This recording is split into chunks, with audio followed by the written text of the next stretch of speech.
prin ce situații limite am trecut. A fost extraordinar totuși. Am supraviețuit și am și învins până la urmă. Am învins. Dar asta nu înseamnă că ar trebui copiii puși întotdeauna în asemenea situații umile și degradante, ca să învingă și ei. Nu, asta ar trebui, experiența asta ar trebui scoasă definitiv din viața oamenilor. Dar eu nu-mi vine să cred uneori prin ce am trecut. Cum a fost posibil să trec prin ce am trecut și să înving? Eu mă consider un învingător până la urmă.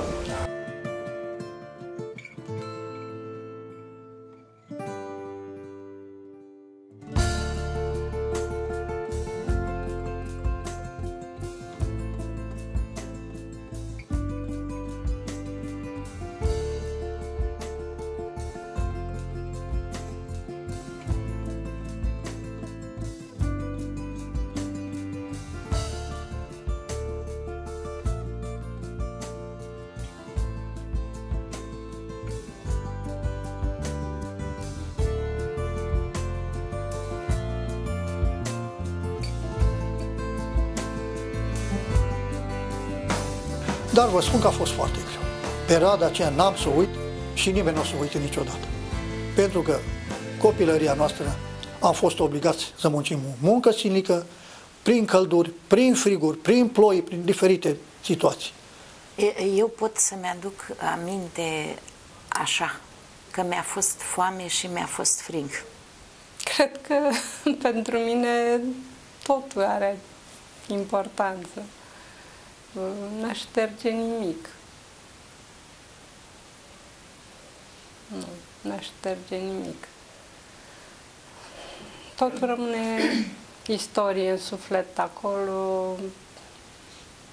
Nu povestesc cu regret, cu ură. Așa a fost să fie. Cei tineri ar trebui să creadă în cele spuse de noi, să nu-și închipuie că fabulăm. Poate a fost mult mai greu decât exprimăm noi în cuvinte. Copiii mei, din poveștile mele, știind că nu m-am săturat de bomboane, mi-aduceau câte o căldărușă cu dropsuri de ziua mea. Și le povesteam cum nu mă săturam și luam de un leu, îți dădea 4-5 dropsuri într-o bucățică de ziar de la magazinul sătesc, așa, și o țineam în gură până să făcea o oașchie. Și eu de carne și de bomboane, și nu sunt pretențioasă, eu nu vreau bomboane cu ciocolată, cu nu știu ce, voiam să rozi, să simți bomboana. Și atunci mă întreb, memoria, ce sens mai are? Domnule, nu prea s-a făcut, să știți, nu prea. Nu s-a lansat nimeni, încă nu aveam nicio bază să facă nuntă sau... Dacă atâția ani, Doamne, nu s-a însurat nimeni, nimeni. Nu că bacă, unde să te duci? Ce era casele alea făcute, cămeruță mică și aia? N-aveai ce, cu ce? Puneai pofta în gui.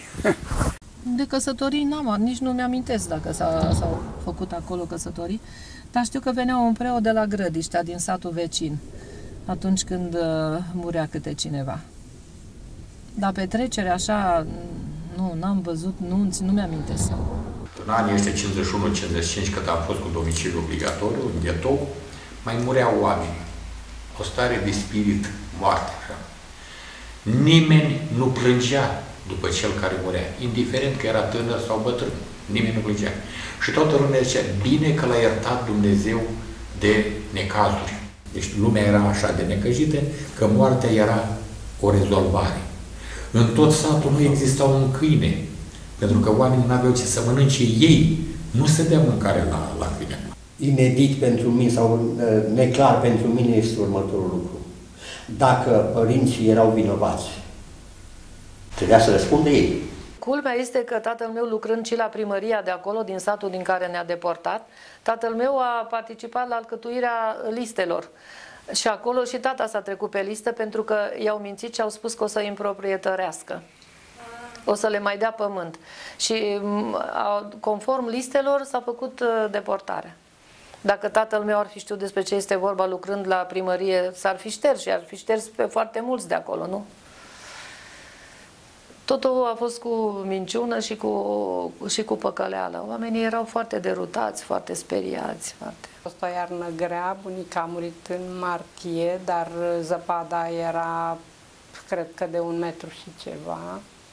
Nu aveam cimitir în sat, a trebuit să plece cu o căruță mama, tata și căruțașul și bunica moartă.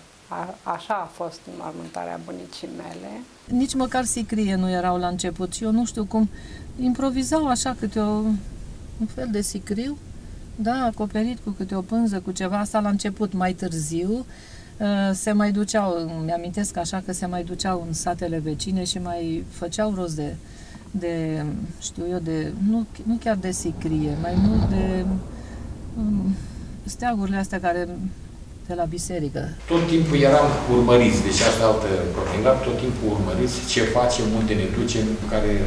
Eu am încercat să le transmit copiilor mei și am avut surpriza să mi se spună: bă, tată, tu spui povești reale. Abia târziu, după ani de zile, au acceptat ideea că eu am trăit în Bontei.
Mi-aduc aminte și n-am să uit niciodată până când o trece pe lumea cealaltă, ce frumos am petrecut ziua de 15 iunie 1951.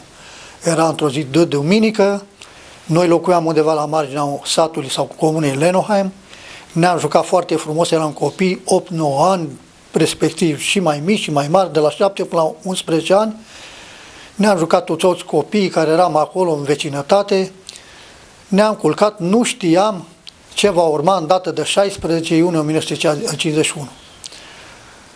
La ora 7:30, 8, ne-a trezit mama, plângând, și ne-a sculat din somn. Bineînțeles, eram obosiți, ca după o zi de joacă, o zi normală, să ne trezim cu asemenea vesti. Sculați copii, că plecăm. Nu știam ce se întâmplă.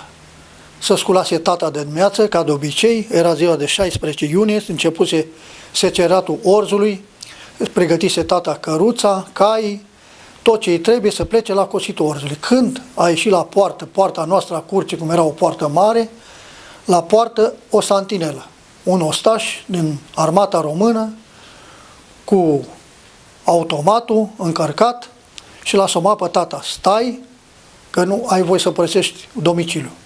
Tata l-a întrebat: de ce? Nu pot să vă spun de ce, nu aveți voie să părăsiți domiciliul. Bineînțeles, tata a venit foarte supărat, a intrat, i-a spus lui mama ne-a trezit din somn, nu știam ce se întâmplă.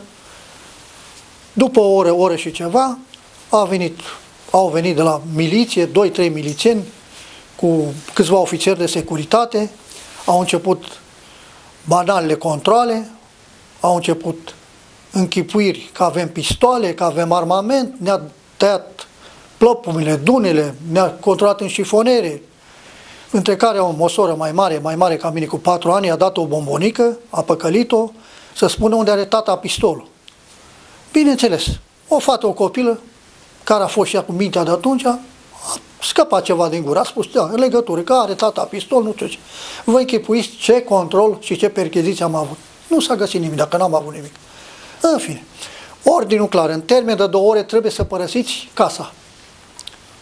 Ce era? Am luat și noi tot ce a fost. Ne-a rămas aproape totul în banat, aproape tot. Câțiva saci cu nu știu ce, că mai mi-aduc aminte că eram copil de 9 ani, câteva produse, foarte puțin, un sac, 2 de făină, mălai, porumb, nici nu știu ce am luat acolo. Am pus bagajele, ce am putut să luăm în 2 ore și ne-am dus la gară. La gară ne-am speriat ce era acolo. Sute de familii, 10 de familii cu bagajele. Așteptau să vină trenul. Au venit mai multe trenuri, ne-am îmbarcat, adică noi nu, au îmbarcat ceilalți, au plecat garnitură după garnitură, între care ne-a venit și nouă. Timpul să îmbarcăm. Ne-am îmbarcat într-un vagon de marfă și am plecat. Nu știam direcția unde. În Teremia Mare, în localitatea unde eram noi, era obiceiul ca veștile, știrile de la primărie să fie anunțate de un toboșar. Și în duminica de 18 iunie, toboșarul anunța că nimeni nu are voie să iasă din sat. Dar în momentul când toboșarul anunța această veste, satul era înconjurat de militari postați din 50 în 50 de metri. Deci satul era înconjurat și nu se mai putea ieși din sat. Trebuie să mai spun că oamenii din sat au observat că în săptămâna dinainte de duminica de 18 iunie, gara din localitate, stația CFR din localitate, era plină de vagoane, vagon așa, de la un cap la altul. Și își punea toată lumea întrebarea ce este cu aceste vagoane. Nu se știa ce e cu aceste vagoane. După aceea, în sat, acolo fiind localitate de frontieră, era și pichet de grăniceri. Și acolo, la pichetul de grăniceri, erau foarte mulți soldați veniți. Asta s-a sesizat așa. În noaptea de 18 spre 19 și 19 spre 20, am știut ce s-a întâmplat, de ce sunt toate vagoanele acestea și de ce sunt militarii aduși. Aceste măsuri erau luate în vederea deportării noastre. Militarii erau pentru paza noastră. Și când mama m-a trimis la o vecină să mai ia o bucată de pâine ca să ne ajungă pe drum, poarta fiind încuiată, eu m-am urcat pe poartă și am vrut să escaladez poarta și să mă duc la o vecină. Și el, cu atâta răutate, avea o pușcă în spinare, o pușcă de asta soldățească, și cu patul puștii mi-a tras peste picioare. Mi-a părut foarte rău atunci. Și sigur că nu m-am mai dus. În sfârșit, au venit pe urmă cu căruțele, cu camioanele, ne-au dus la gară, acolo, claie peste grămadă, ne-au urcat în vagon, da? Și după un timp, trenul a pornit într-o direcție necunoscută. Vreau să spun că, măricică fiind, acum la 17 ani, vedeam, am realizat dezastrul. Toată strada principală a comunei Lenauheim era un convoi de oameni deportați. Dar erau basarabeni, erau bucovineni, erau sârbi, erau nemți, cetățenii comunii, erau unguri amestecați, printre care erau și hoți, erau și criminali, și toți la un loc ne-au dus în gară și acolo ne-au înconjurat iar cu soldați și am stat în gară o noapte. Ne-a furat pâinea. Cine ne-a furat-o pâinea? Mama copsese pâine pentru drum. Tata a zis să știți că ne duce în Siberia. Și eu, copil fiind la 10 ani, am auzit cu urechile mele cum soldatul îl ruga pe tata și spunea: vă rog să nu încercați să fugiți, că avem ordin să tragem în indiferent cine încearcă să fugă. Cei care ar fi dorit să te conducă n-aveau posibilitatea decât la 20 de metri distanță de cordonul care despărțea 20 de metri față de vagoanele cu cei îmbarcați. Ei și-au luat o mobilă, mobila de dormitor. Și ajungând în gară, nu au fost încărcați imediat. Au trebuit să doarmă acolo pe jos, în gară, până le-a venit rândul să fie încărcați. Nu li s-a spus unde se duc, ei au fost convinși că îi duce în Rusia. Toată lumea se întreba unde ne duce. În acel vagon era și un bărbat, tot prieten cu tata, tot ucrainean așa, singur. Dar ce s-a mai întâmplat? O familie de prieteni de-al lui tata au încercat să fugă, ca să nu ajungă la ora respectivă în gară și s-au ascuns, unde credeți? În șira de paie. Asta s-a întâmplat deci în Jamul Mare. În șira de paie. I-a descoperit cățelul, i-a dat de gol. Și i-a luat exact cu ce aveau pe ei, că se apropia ora plecării, înțelegeți, la ritura aceea. Și i-a luat cu tot ce aveau pe ei. Și i-a dus la mama în vagon. Și mama le-a dat saltea, a avut grijă de ei, a fost o femeie nemaipomenită, practică, nu știu de tata dacă pot să spun prea multe, dar de mama a fost o femeie extraordinară, a avut purcel, a luat purcel, a luat 2 capre. Pe ea eram 2 copii, muream de foame. Ce mai țin eu minte din călătoria asta? Mi s-a părut foarte lung drumul, foarte lung. Aveau butoiul cu apă, în rest nu știu ce mâncam, cum ne descurcam, nu mi-amintesc. Mi-amintesc însă faptul că atunci când treceam prin tunele, probabil am fost pe Valea Jiului, m-am gândit că mai târziu, prin tunele pe acolo, se trăgeau obloanele la vagoane și că la fiecare, știți cum erau, vagonul avea ieșire și pe o parte și pe alta uși și erau soldați înarmați și pe o parte și pe alta, parcă am fi fost criminal de război sau eu știu ce să mai zic. Și când treceam prin tunel, asta mi-amintesc eu, se trăgeau acele obloane. Îmi mai amintesc că ne-a dus într-un loc unde era gară. Este vorba de un sat lângă Slobozia. Satul acesta s-a format exact lângă gară. Și îmi amintesc că ne-au adus cu bagaje, cu tot acolo, ne-a lăsat în câmp. Și era trifoi atât de mare încât noi copiii nici nu ne vedeam din acel trifoi. Asta mi-amintesc perfect. Ce mai mi-amintesc? Mi-amintesc 2 fetițe pe strada aceea, că nu era practic stradă, erau așezate într-un coșuleț, erau mititele, vă dați seama, și cu cerceluși în urechi. Deci imaginea asta am avut în minte întotdeauna. Fetițele acelea erau din familia Brega. Asta i-ar țin minte. Și la fiecare vagon era un militar care ne păzea. Cu baionetă. Deci în caz că tu te mișcai, făceai ceva, te împungea cu baioneta. N-aveai voie să te apropii de ușă, necesitățile le făceai în vagon, acolo îți făceai mâncarea, acolo mâncai, acolo dormeai, te sculai. Mi-aduc aminte că ieșeau în gări femei și ne aduceau felii de pâine, ne dădeau câte o sticluță cu lapte, cu ceva, asta ne prindea foarte bine. M-a impresionat extraordinar șuieratul locomotivei, care era foarte sinistru. Ei nu știau unde vor fi trimiși și le era frică de Siberia, pentru că cei rămași în Basarabia, care n-au reușit să fugă, au fost duși în Siberia și în cele mai multe cazuri nu s-au mai întors. S-au format garnituri și am început să plecăm. Am plecat din Timișoara și am mers 1, 2, 3, 4, 5 sau 6 zile și nopți în continuu eram în mișcare. Dar unde și unde erau locomotivele alea cu abur și mai opreau și mai puneau apă la locomotive, că așa erau trenurile atunci.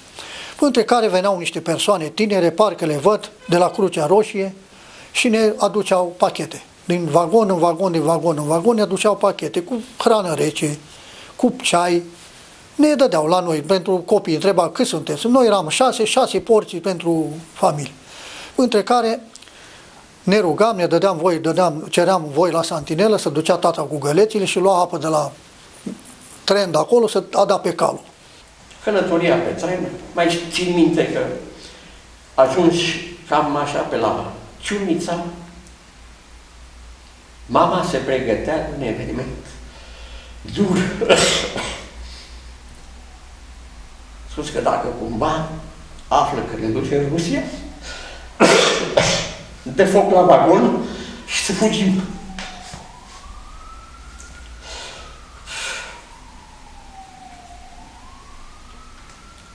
S-a întâmplat să nu ajungem acolo.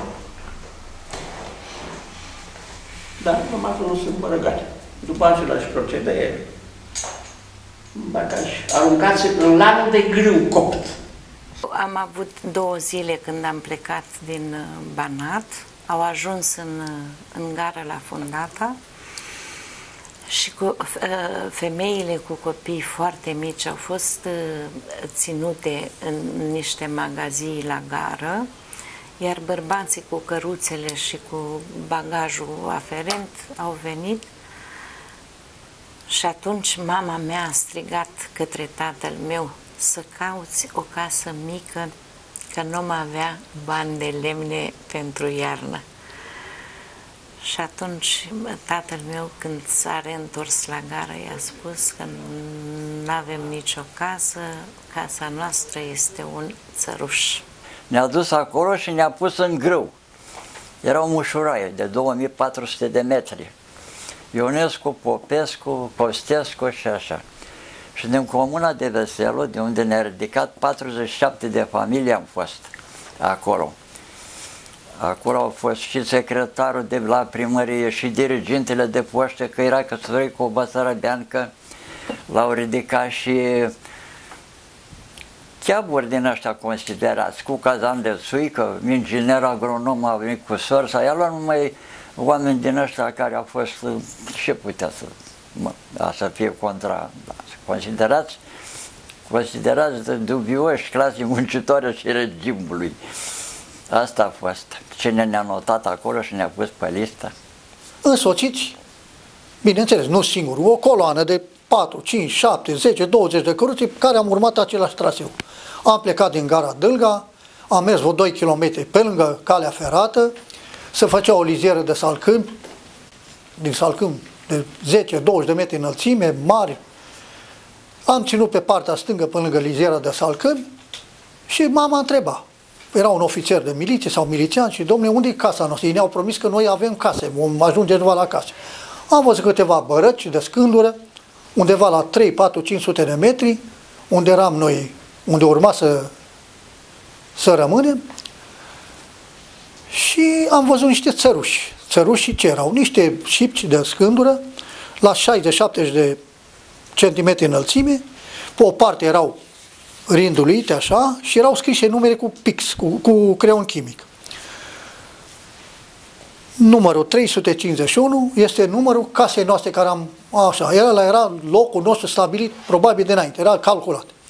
La numărul 351 am oprit căruța, la 10 metri în dreapta noastră era liziera de salcâmi, acolo am coborât, acolo ne-am pus toate bagajele la parul respectiv, la țărușul ăla de scândură și practic aia a fost locul nostru și averea noastră. Și am luat-o, era o cărare. Când am ieșit de acolo, când am văzut aici, era scris orașul Dâlga. Era 4 sectoare. Sectorul 1, ăsta unde suntem noi aici, drumul ăsta unde stă Neazanfir, acolo e hotarul la Sătuc și era făcut de ăsta, de frumos, mare, un triumf de ăsta ca și în partea aia la Zurzu. Vezi, scrie acolo, bine ați venit, bine ați venit, bun. Când am luat-o așa, că noi am fost sectorul 4, mai era 2 străzi unde sta papații, știi? Unde stă Cătălina acum, acolo am stat noi. Și aici era sectorul 1, 2, 3 și 4. Când dar de aici până la drumul ăsta mare, astea 2 sectoare a fost greu să mă dat. Și partea aia la noi, orz. Când am aruncat bagajul acolo, orz, da, o secetă, o căldură, un praf. Sus cerul și jos miriștea de grâu. Și a zis, trăiți aici.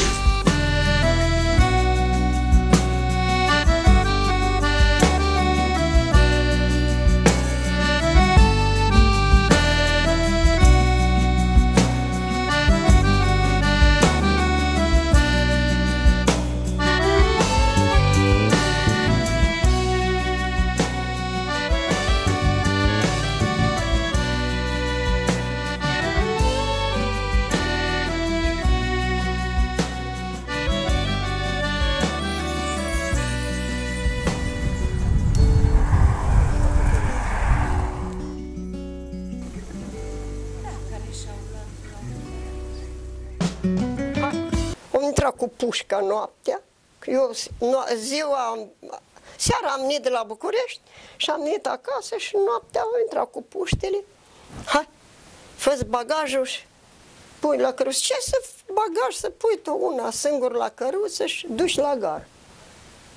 Și am dus la gară bagajul, după ce am dus bagajul la gară, ne-au băgat în vagoane de animale și nu le-au luat ruta așa, dar au luat ruta așa, pe ocolitoare.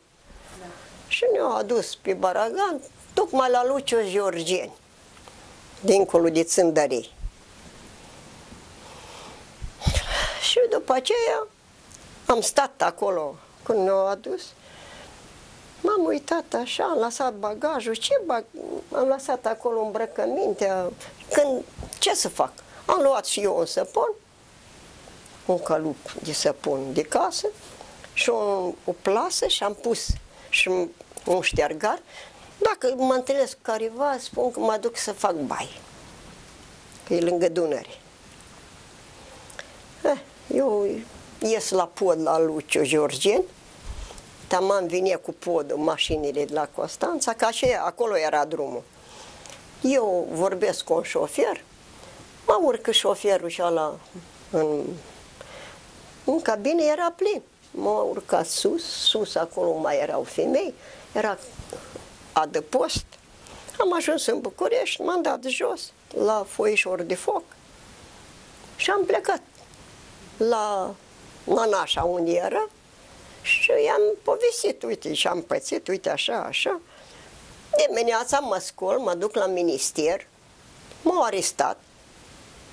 Am stat acolo, mă iau un locotenent, eram tânără, eram într-o rochie de vară, niște flori, restul n-am mai găsit când am venit după un an, că am făcut 6 luni de zile canalul, la roabă. Pe acolo mă trimis la Ploiești, la Târșor. Și mă duc acolo la Ministerul de Interne, vreau să vorbesc și eu cu un șef dintre ăștia. Mă duc și sus la etajul 5-lea, un locotenent acolo. Bună ziua, tot în pluș. Parcă era bardel, știi, oglinze, plușuri. Zic, ia uite băi, ce ministerul ăsta ia așa tot în roșu. De comuniști. Deci, Dronana, da. 12 luni. Când am auzit, dar pentru și n-am furat, n-am făcut politică, că nu știu. Eu zic, nu, câtă carte ai? N-am nicio carte, domnul, dacă nu știu. Degeaba puteți să mă omorâți, că eu nu știu. Nu, apoi așa cheburi de înainte, că zici că nu știu și ei prea știu, să bateau joc. Acum ne-au trimis la canal, am stat acolo la canal 6 luni de zile, după 6 luni de zile ne-au dus la Târșor, am făcut 6 luni de zile la croitorie. După 6 luni de zile, tot ministerul mi-a dat drum. Și ne-a spus, pe o rază de 30 de kilometri vă puteți deplasa, dar dacă depășiți 30 de kilometri, sunteți arestați și duși la canal. Atunci a început construcția canalului Dunărea-Marea Neagră.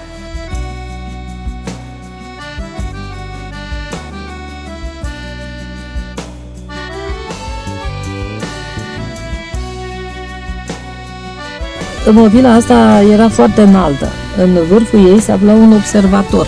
Satul se întindea de aici, de la movilă, de la, da, vedeți că este un drum, da, drumul ăsta era, drumul ăsta ducea la Grădiștea.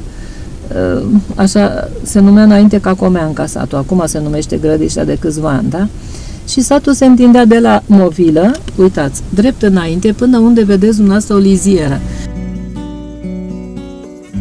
Aveam probleme cu mâncarea, aveam probleme cu apa. Târziu s-au făcut fântânile ca să ne aprovizionăm cu apa. În primele săptămâni veneau cisternele cu apă adusă din grija partidului, nu? Veneau cisternele cu apă și ne trimitea mama cu câte o căldărușă să luăm apă. Nu reușeam noi. Ne bruscau cei mai bătrâni. Și se băteau oamenii pentru apă. cu mâncare aferentă, nouă ni se aducea, că eram copii și mergeam la munca câmpului, ni se aducea mâncare de aia făcută la cazan. Noi eram copii crescuți în Banat, copii crescuți cu mâncările noastre bănățene, fără borșuri, fără mămălici, fără ciorbă de corcodușe. Noi, când am dat pentru prima dată și ne-a dus mâncarea, practic n-am putut să mâncăm. N-am fost obișnuiți. Tatăl meu cumpărase, a fugit într-o noapte la târg la Slobozia și a venit până dimineața cu 2 găini și una din găini era chioară. Și le ținea mama mea sub pat. Și dimineața, după ce făcea patul, găinile să suiau în pat și făceau ou în pat. Și ne povestea mama că dintr-un ou ne hrănea și pe mine și pe fratele meu. Dacă eu la vârsta aceea de 6, 7 și 8 ani plecam din sat 4 km și jumătate până în gară la Ciulnița să iau pâinea, până veneam înapoi, mâncam un sfert din ea, pentru că era drumul lung. Toate erau pe cartelă, tichete de zahăr, tichete de ulei, tichet de gaz. Lecțiile le făceam la o lampă cu gaz și nu o lampă numărul 10, care consuma prea mult, la una mai micuță. Am mâncat pâine udă cu zahăr, acela era desertul, sau cu marmelada pe care o primeau părinții la fermă, ei mi-o aduceau mie acasă. Ați sărbătorit vreun Crăciun aici în depărtare? Și nu, cum de era? Crăciun luam câte o creangă dintr-un pom și puneam acolo fel de hârtiuțe, nici nu știu dacă mai cumpăram câteodată mere, că deja ne lăsau din când în când să mergem la oraș și mai cumpăram câte ceva așa, poate bomboane, dar nu prea mi-amintesc de zile frumoase petrecute de Crăciun sau de Paști. Deci o vară am trăit în colibă, pur și simplu în colibă, în condiții de subzistență, rezervele de alimentare pe care le aveam, că oricum aveam ceva rezerve, că în Banat s-a trăit bine. Până să vină bucuria asta comunistă, s-a trăit bine. Tatăl meu tăia câte 4 porci carci și câte o vită mare și se trăia bine. Deci acolo era frumos. Lucrurile s-au complicat în Bărăgan. Am mâncat mămăligă cu marmeladă de N ori. Asta era cea mai bună mâncare. Ce mâncam noi. Mămăligă cu marmeladă. Era cea mai bună mâncare. După aceea ciorbă de alpacaș. Vara ciorbă de urziști. Bălării, cum le zic eu. Da. Ca să fie. O iarnă am stat în Bordei, iarna 51-52. Am locuit în Bordei.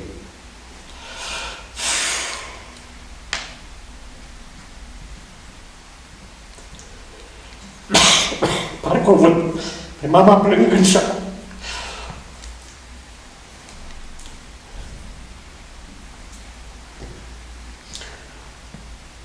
Nu, cu 3-4 copii, ea sigur nu putea să-și facă casă, n-avea cum. Și abia în anul următor s-au mai întâmplat, unii să plece, intervenții, știu ce, relații suspuse, dracu, și au mai plecat și au urmat casele libere. Și ne-au plasat într-o casă de asta liberă. Am mai stat și acolo încă până în 55. Vă dați seama cum să trăiești tu cu copiii mici acolo în colibele acelea de stuf? Că erau un lac foarte mare, îi spunea Șcheauca. Mai era și o gârlă care trecea prin mijlocul satului. Era o gârlă obișnuită, dar lacul mare era Șcheauca. Cu stuf se putea face baie acolo, în sfârșit. Și oamenii au trăit în colibă. Iar îmi aduc aminte de un lucru, și anume că mama era disperată pe ploile acelea mari că a pierdut purcelul. A plâns, a alergat, unde să-l găsească? Unde credeți? Purcelul se adăpostise în colibă sub pat. N-am să uit profesoara de limba română, doamna Gutium, cu o voce blândă, așa ne mângâia, poate Cine știe, în sufletul dânsei avea anumite probleme pe care nouă nu ni le-ar fi povestit. O chema Gutium Elena și de Constantin și Elena ne chema pe toți acasă și ne făcea din biscuiți niște prăjituri. Eu știu, cu zahăr, cu ou, acolo făcea o cremă, ceva și cu biscuiții aceea ne făcea prăjiturele. Eram așa de fericiți că primeam acest desert de la doamna profesoară. La început, când am trăit în colibă, adunam spicele de grâu de pe miriște, le băteam cu un bețișor și le fierbeam și mâncam grâu fiert. Am rezistat. Vară fiind, pe șosea erau foarte multe dude, pomi și mâncam dude. Erau niște fructe totuși pentru noi și ne-au prins bine și fructele astea, dar așa niște mâncăruri speciale, nu mi-aduc aminte. Rar, pe urmă, când ne-au lăsat acolo o suprafață de pământ după casă, mai puneau oamenii cartofi, aduceau de prin satele din împrejurime, așa, cartofi, dacă mai aveau 2-3 păsări și ouă, așa, dar foarte greu a fost, foarte greu. Pe urmă, mai târziu, după ce ne-au scos la muncă și ne dădeau, nu ne dădeau bani mulți, dar tot ne dădeau niște bani și s-a făcut cooperativa în sat, se mai aduceau alimente, mai cumpăram câte ceva, că trebuia să supraviețuim. E drept că le-a dat bani. Țin minte că aveau saci de bani. Dar va lua saci de bancnote. Păi de acolo, de când ne-au ridicat, ni s-au dat bani. Nu ne-au trimis, vezi, Doamne, în voia Domnului, așa. Dar banii ăia n-aveau nicio valoare. Era inflația așa de mare, încât nu făceai nimic cu ei. În prima noapte am stat pe un geamantan, pentru că n-aveam nimic, v-am spus că nu ni s-a permis decât un geamantan, mama a stat pe geamantan, m-a ținut în brațe, tata alături de noi, iar a doua zi, unul dintre vecini a avut o toporișcă, s-a dus la marginea unei liziere, a tăiat câteva crengi din salcâmie din lizieră și au făcut o colibă. Era în luna iulie, toamna se apropia, era frig, nu-i așa? Venea frigul, veneau ploile. Țin minte că într-o zi, într-o dimineață, a aterizat un avion pe malul acelui lac. Și s-a adunat toată lumea grămadă acolo, că ne-a adunat pe toți și a coborât o femeie. Nu știu cine a fost, dar bănuiesc că a fost Ana Paucăr. Bănuiesc. Și a început să țipe, bărbătește așa. Să știți că nu o să plecați de aici. Aici veți rămâne. Puneți mâna și faceți case. Și s-au apucat oamenii și au făcut tule, chirpici, că aici să zic ce tule, la noi se ziceau chirpici cu paie, nu știu de unde au făcut rost de paie și au făcut chirpici să-și ridice case. Oameni tineri, unii erau bătrâni, mai aveau și bătrâni, dar părinții mei, v-am spus, erau foarte tineri. Și am stat noi, nu știu ce, faceți chirpici, că uite, vine iarna, o să stați aici. Noi am pus 2 dulapuri, am pus niște lemne tăiate din liziere, că s-a tăiat tot. Ne-am adăpostit și a venit o ploaie atunci, când a plouat în Bărăganul nu știu de cât timp, ne-a întors totul pe dos. Ia uite, oamenii ăștia au dus ploaia. Și ăștia, cine sunt ăștia? Unii ne spunea că suntem coreeni, niște denumiri din astea. Ne-am unit noi câte 3-4 familii la o fântână să facem chirpici. După ce se uscau chirpici acolo, vreo 100-200 la mine sau aia, venea de la miliție. Dați de aici 30 de chirpici, 50 pentru cooperativă. Iar rămâneam fără perete. Iar făceam chirpici, iar venea, dați pentru școală. S-a făcut școală, miliție, cooperativă, dispensar. Aici la Pelican.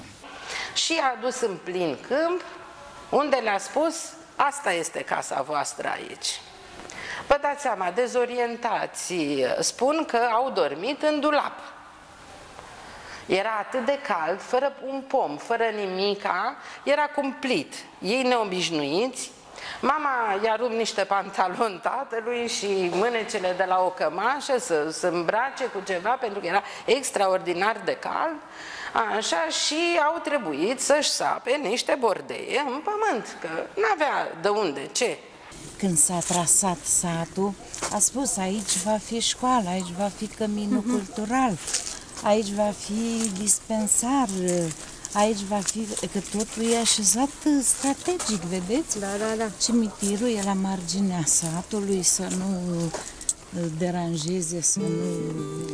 Că în satele românești vechi...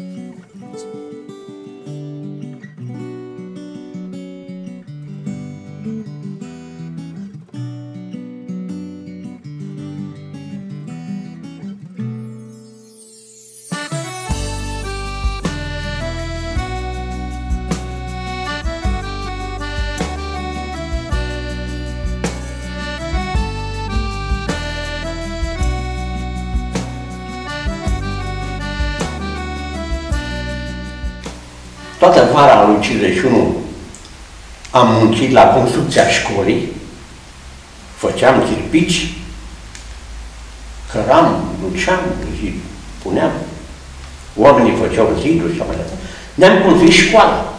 E ceva incredibil. Dar s-a întâmplat să fie. Și în școala aceea am și terminat 7 clase. Vârsta de 11 ani, 12 ani, 13 ani, 14 ani, 15 ani, am trecut în cartea de muncă, cum am arătat, muncă prestată ca muncitor zilier, că să câștig pâine. Atunci, copil fiind, nu înțelegeam gravitatea tragediei. Nu. Eram copil și mi se părea că dacă eu construiesc școala, eu fac un lucru extraordinar. Ei, acum, din perspectiva vârstei, eu eram umilit atunci, eram pur și simplu batjocorit. Dar în școala aceea cu profesorii deportați, am făcut clasa 7-a, am absolvit, niște profesori excepționali, excepționali, am tot respectul pentru ei. Un nume pe care n-am să-l uit niciodată, profesorul Raia, de pe la Oravița, parcă, sau nu știu de unde era. O personalitate extraordinară. Extraordinară. Străzi lungi așa și ulițe între ele. Care deci n-aveau nume? Strada întâia, strada a doua, ca la America, ce să mai... Da, erau deja... Da. Și apoi veneau celelalte case, dar erau... casele astea erau așezate, de exemplu, basarabenii s-au așezat toți la un loc? Cam așa, că noi am fost aduși din sate diferite. Deci ăștia de la Jamul Mare erau spre partea noastră. Pe partea asta erau de la Șandra. Toți de pe strada asta de aici, toți ăștia erau de la Șandra. Cum au fost ei vecini acolo, așa s-au așezat și pe aici. Da, da. Și practic nemții care erau aici erau separați? Erau separați. Deci nemții au stat pe strada principală. În vremea aceea vă dați seama că venea caravana cu filmul.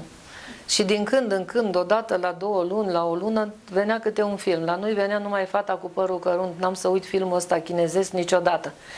Și atunci copiii lăsam toată treaba, că eram la plivit, eram la diferite munci agricole, ne duceam, cumpărasem o capră și ne duceam să adunăm iarbă, căram câte un sac de iarbă în spate, adunam spice de grâu ca să le batem cu bețișorul și să facem grâu, să-l fierbem, să mâncăm, așa, și lăsam toată treaba copiii și fugeam pe stadion, așa, erau 2 porți acolo improvizate de oameni ca să ne jucăm și fugeam acolo să vedem filmul. Stăteam pe jos, de multe ori și adormeam, dar ce fericiți eram că venea caravana și vedeam un film, dar numai același. Pe urmă a mai fost unul cu ceva cu CAP-urile, cu înființarea CAP-urilor, un film care nu ne plăcea.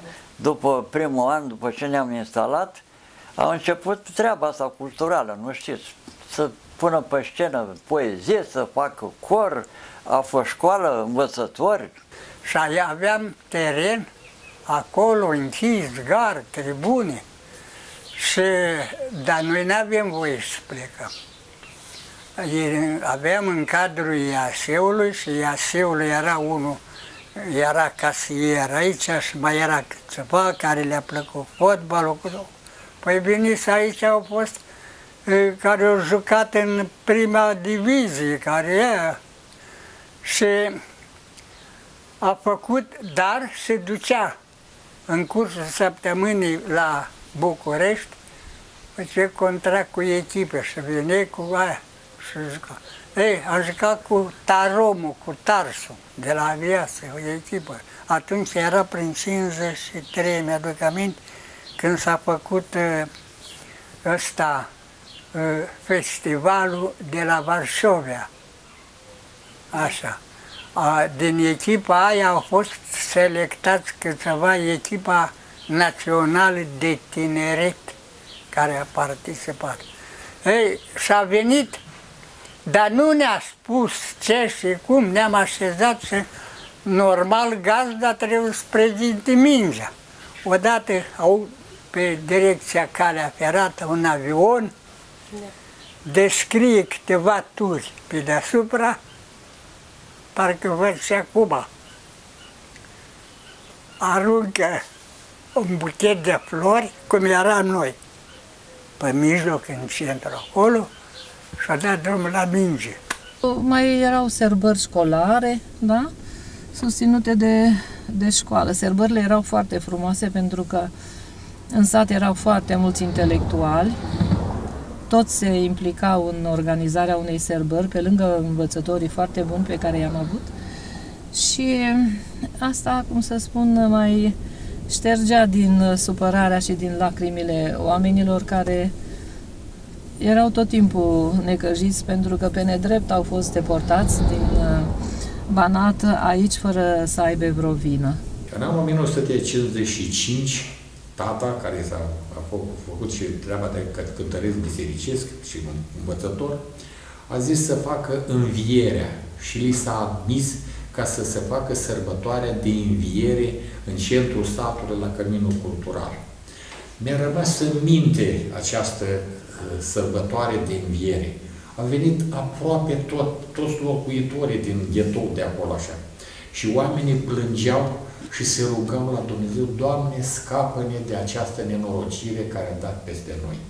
Ceas mi-a fost cărămida pe care părinții mi-o puneau în funcție de soare și îmi spunea când umbra ajunge la cărămidă, este ora 12, să știi, să intri în casă să mănânci. Garduri am învățat să fac la 7 ani din bețe de floarea soarelui, ca să ne înconjurăm casa și să fie frumos. Să știți că s-au avut bine, au fost foarte uniți oamenii.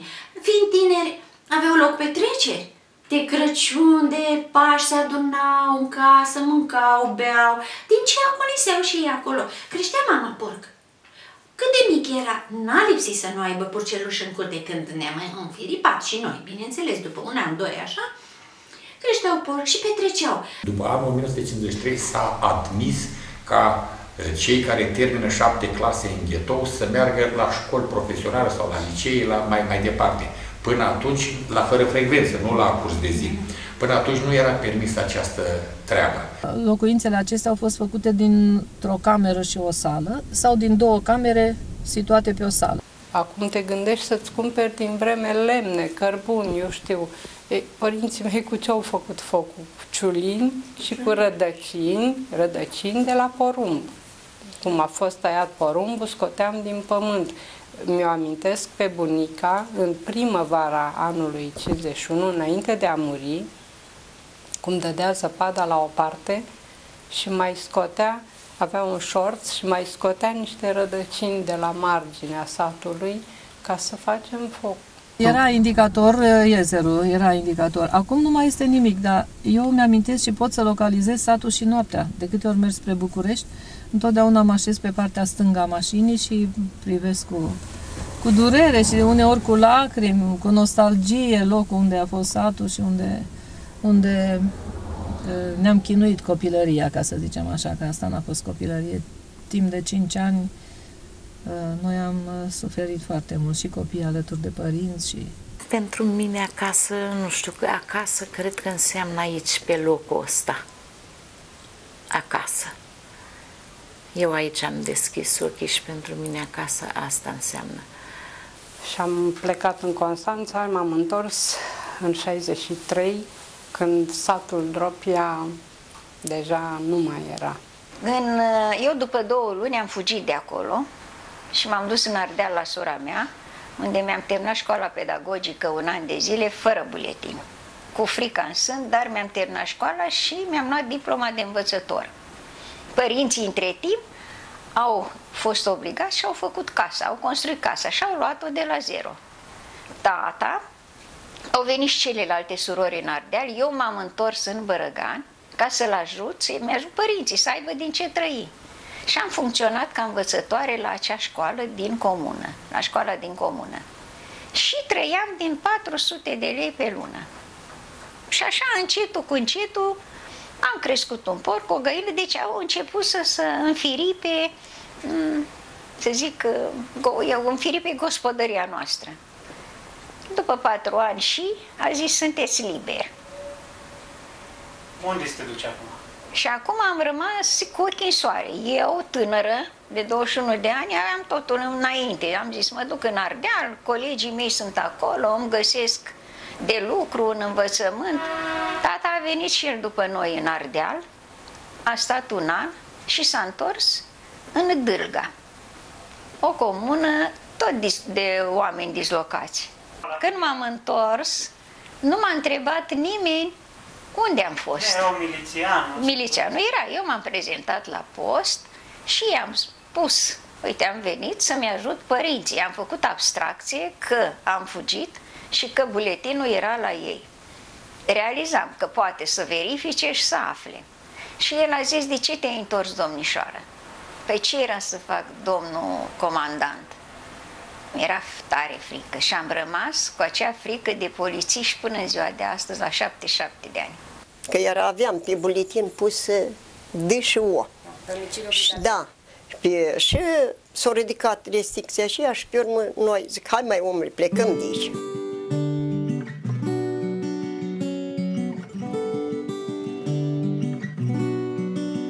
Începând cu anul 1960, a existat o politică a statului român de desființare a acestor sate noi. Așa, pentru că la Organizația Națiunilor Unite, la Europa Liberă, se discuta despre faptul că în România mai sunt încă sate ghetou. Și atunci s-a luat măsura ca să se desființeze aceste sate ghetou. Și cum s-a procedat? Să vedem, se desființează satele. Prima chestiune a desființat primăriile, a luat primarii. După aceea a luat miliția, care a luat magazinul, deci a desființat magazinul. Și mai târziu și școala, deci câte puțin și școala. Și în acest fel oamenii au fost obligați ca să plece în 1966. La Salcâmă, unde eram, totuși au fost vreo 2 familii de bătrâni care nu au avut unde să plece. Și au rămas în câmp acolo. Bine mie, te pune în libertate. Unde te duci? Ați văzut că acolo spune că nu în zona de frontieră, n-aveai voie să ne duci. Și nu la București, nu la așa. Dar nu le mai lega nimic de bani. Bine, las că te legat așa. Deci, unde te duci? Așa. Era un fel de cetățeni suspendați. Așa, da. Unde te duci? Și în momentul când s-au eliberat, li s-a spus că a fost o greșeală politică, nu li s-a dat absolut nimic decât și-au primit buletinele înapoi cu acest DO. Regret că nu mai există satul Dropia. M-aș fi dus cu mare drag la căsuța aceea de chirpici, la grădina aceea frumoasă pe care au reușit să o facă în 5 ani. Zic, Raia, spune Raia, unde-s banii că am fost la canal? Unde sunt de ei? Și eu trimis un plic așa, era încă cuscru tăiat la vie cu dorul, așa un plic mare, zic, ori și Dumnezeu mai ieși în plicul ăsta. Că încolo, și mamă, ia matale asta e de la minister, ai dracului, zic că ăștia, de asta ne-o trimis e mie, e eroină. Păi cum eroină? Am muncit de m-am rupt și dumneatale îmi spui că unde-s banii? Nimic. Și eu am vrut să o rup și o luat-o Raia cu dor, nu m-a lăsat, o luat-o la Călarea, așa un plic cu... Și mi ajută mie și mă încălzește aia. Cum a fost când s-a dărâmat? Ați văzut? Mai erați pe aici? Am văzut când s-a dărâmat câte una, că oamenii au plecat, da? După 5 ani au plecat și casele, dacă nu mai locuia nimeni în ele, s-au deteriorat, a plouat, a nins, fiind construite din chirpici, toate s-au dărâmat. Și pe urmă au venit cu un buldozer, cu ceva? Au venit cu buldozerul și au redat acest